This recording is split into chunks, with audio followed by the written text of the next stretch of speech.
हिंदी में यूपीएससी की तैयारी से संबंधित प्रोग्राम्स को देखने के लिए सब्सक्राइब करें स्टडी IQ-IAS हिंदी।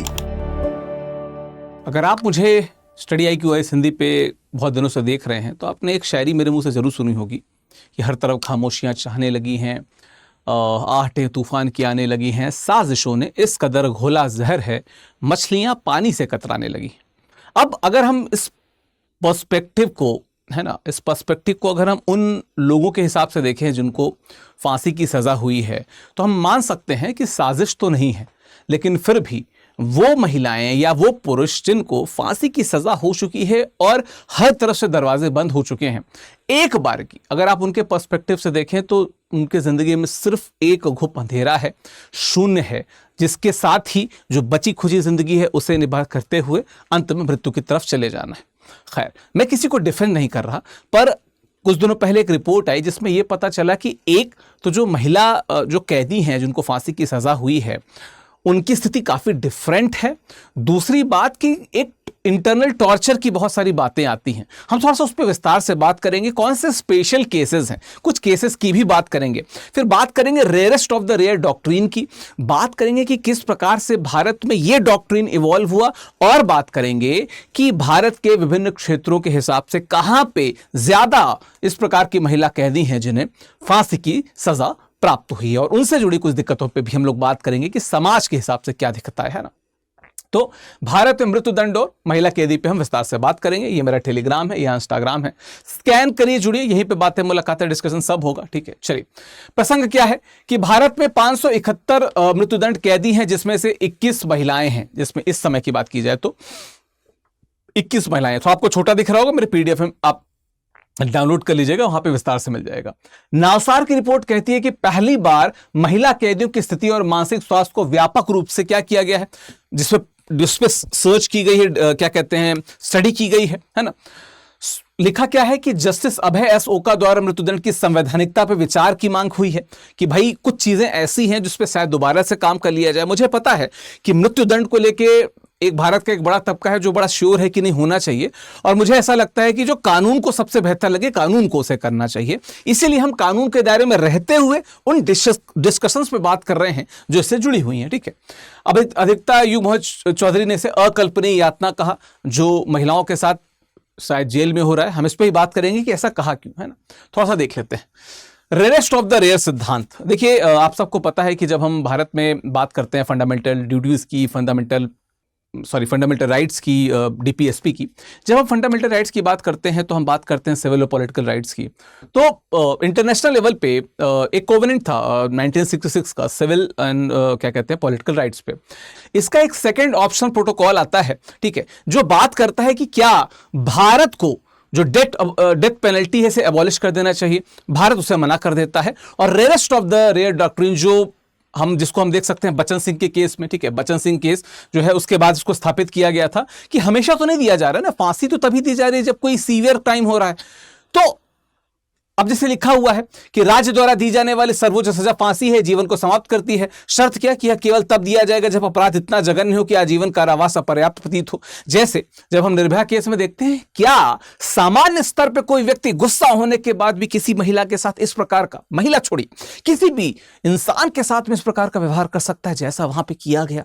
इसलिए वो रेयरेस्ट ऑफ द रेयर सिद्धांत के तहत आता है ना, वो रेयरेस्ट ऑफ द रेयर माना गया। ठीक है, डेथ रो क्या, सजा मिलने और निष्पादन के बीच का जो अंतहीन इंतजार है कि आपको अभी फांसी दे दी गई और अब से लेके जब तक, अगर आपको मतलब पार्डनिंग मिल गई तो ठीक है, अदरवाइज जब तक आपको फांसी नहीं हो रही तब तक स्टेजेस और तमाम चीजों को लेते हुए जो आपकी मनस्थिति है उसकी भी यहां पे हम बात करेंगे। चलिए, एक बार हम क्रम में देख लेते हैं कि पहले सत्र न्यायालय, सेशंस कोर्ट ने सजा सुनाया, ठीक है, उसके बाद हाई कोर्ट उसकी पुष्टि करेगा, है 80% मामले यहाँ पे अटकते हैं, यहाँ पे हैं।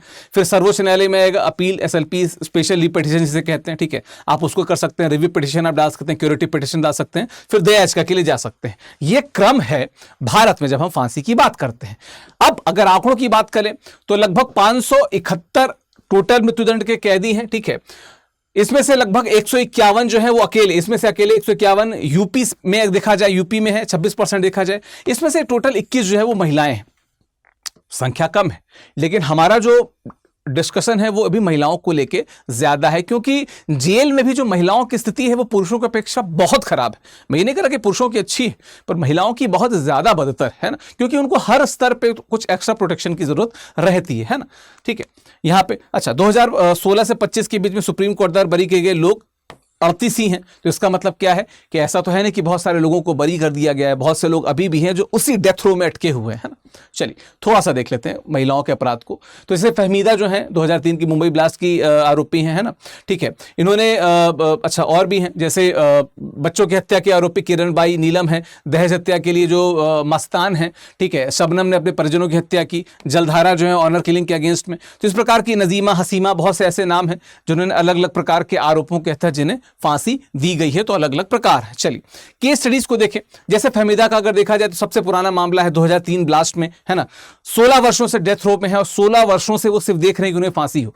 मैं ये कहता हूं कि जिसको फांसी हो उसको जल्दी से फास्ट ट्रैक करो, अगर देना है तो दे दो, क्योंकि ह्यूमनली 16 साल जो होता है कि आप एक प्रकार से उसने 16 साल का आप कह सकते हैं आजीवन कारावास को उसने ऑलरेडी भुगत लिया है, फिर फांसी देना मतलब ऑलरेडी आप इतना ज्यादा तड़पा के ना मार दीजिए कि कहीं से जो जीव की बात हम करते हैं वो भी जीरो हो जाए, है ना। शबनम की बात के लिए सभी कानूनी रास्ते बंद, दया याचिका खारिज, निष्पादन की कगार पे, तो कभी भी इनको फांसी हो सकती है। नजरा, ये न्यायिक चूक की बात कह कि 2018 में बरी हुई लेकिन जेल से निकलने पे बच्चों से मिलने की तड़प शेष रही। ठीक है, मतलब दरअसल जो न्याय, एक हमेशा कहते हैं कि न्याय होना और न्याय होते हुए दिखना, न्याय होते यहां पे दिखा लेकिन न्याय हुआ नहीं, इसकी ही ये नजीर है जो नजरा का केस है। ठीक है, तो आंखें बंद करने पे हमेशा फांसी का फंदा दिखता है, एक कैदी की बात यहां पे की जा रही है। लेकिन अब आ जाते हैं, अगर हम संविधान की बात करें तो अनुच्छेद 21 क्या कहता है, विधि द्वारा स्थापित प्रक्रिया के बिना जीवन से वंचित नहीं किया जा सकता, ये अनुच्छेद 21 कहता है ना। मुख्य प्रश्न क्या कि क्या अनिश्चितकालीन इंतजार जो क्या कहते हैं इंडेफिनिट वेट है, ये जीवन के अधिकार का उल्लंघन है? अगर अंतरराष्ट्रीय स्तर पे वास्तविकता में अगर तर्कों की बात करें तो हां, उल्लंघन है, उल्लंघन की बात यहां पे होती है। ठीक है, जैसे शत्रुघ्न चौहान केस 2014 का है, सर्वोच्च न्यायालय ने माना कि अत्यधिक देरी मृत्युदंड को आजीवन कारावास में बदलने का वैध आधार है। तो जैसे यहां पे हमने केस की बात की फहमीदा के केस में, भाई वो 16 साल से तो ऑलरेडी जेल में ही है और वेट करेगी कब उसको फांसी होगी, उसकी अंदर की स्थिति क्या हो रही होगी। तो कहीं ना कहीं ऐसी स्थिति में क्या उसको आजीवन कारावास में बदल दिया जाए, इस प्रकार की बातें भी हो रही हैं। ठीक है, साइलेंट टॉर्चर की बात किया कि 60% कैदी मानसिक रोगों से, डिप्रेशन, एंजाइटी से ग्रस्त हैं। अब देखो, लोगों का कहना होता है कि उन्होंने ऐसे अपराध किए हैं, लेकिन मैं कहता हूं कि अपराध किए हैं तो तुरंत फांसी दो और मामला खत्म करो। 20 साल 25 साल तक जेल में रहने के बाद फिर फांसी देने का, मुझे लगता है कि वो ऑलरेडी आदमी पहले ही हजारों बार मर चुका है वो, है ना। एकांतवास, आइसोलेशन, महिलाएं अक्सर अपनी जेल में अकेली डेथ रो की कैदी होती हैं। सीपी श्रुति का कथन किया कि अकेलापन भीतर से तोड़ देता है, परिवार के पत्र ही एकमात्र सहारा होते हैं और जेलों में मनोवैज्ञानिकों का घोर अभाव है, कोई नहीं आता कंसल्टेशन करने के लिए। अगर आप चाहें तो एक क्या कहते हैं वेब सीरीज देख सकते हैं, आई थिंक ब्लैक वारंट नाम है उसका, नेटफ्लिक्स पे है। वो बताती है कि इस प्रकार से जो फांसी के आरोपी होते हैं उनकी मनस्थिति क्या होती है और उनको लेके जो वहाँ के जेल के लोग होते हैं उनकी मनस्थिति क्या होती है, आप उसको और बेहतर समझ पाएंगे, है ना। अब भौगोलिक और वर्गीय असमानता की बात देखें तो राष्ट्रीय संख्या का 26% हिस्सा अकेले यूपी से है जो फांसी जिनको मिली हुई है ना। पुलिस प्रशासनिक खामियां, खराब कानूनी सहायता के कारण स्थितियां और खराब हो रही हैं। क्या गरीब, अशिक्षित और हाशिए पर रहने वाले लोग ही फांसी फंदे तक पहुंचते हैं, क्योंकि बहुत से अमीर इससे बच निकले हैं, उनके केसेस जल्दी ट्रांसफर होते हैं, जल्दी उनको बेल मिलती है, जल्दी छूट मिलती है उन्हें। ठीक है, तो कहीं ना कहीं जो संसाधनहीन है, यानी कि जो पुअर है, रिसोर्स पुअर हैं, वो ज्यादा झेल रहे हैं उसको। जो अभिजात हैं उनका पल्ला कहीं ना कहीं भारी है और वो बच जा रहे हैं, है ना। निष्कर्ष क्या कि न्याय तक पहुंचने में असमान मृत्युदंड के आंकड़ों में जो असमानता है वो मृत्युदंड के आंकड़ों में झलकती है और इसके क्या कहते हैं लिए हमें जो हमारी कानूनी व्यवस्था है उसे प्रश्न पूछने पड़ेंगे, है ना। पक्ष में क्या है, निवारक प्रभाव, डिटरेंस की बात की जाए तो पीड़ित परिवार को न्याय, सुरक्षा, रेरेस्ट ऑफ द रेस्ट सिद्धांत की सुरक्षा का कवच, ये इसका पक्ष है मृत्युदंड की। विपक्ष क्या है कि सुधार की गुंजाइश नहीं, न्यायिक त्रुटि का जोखिम है, मानवाधिकार और गरिमा का हनन है, अध्ययन साबित करते हैं कि यह आजीवन कारावास से बेहतर निरोधक नहीं है, ये जो कहते हैं।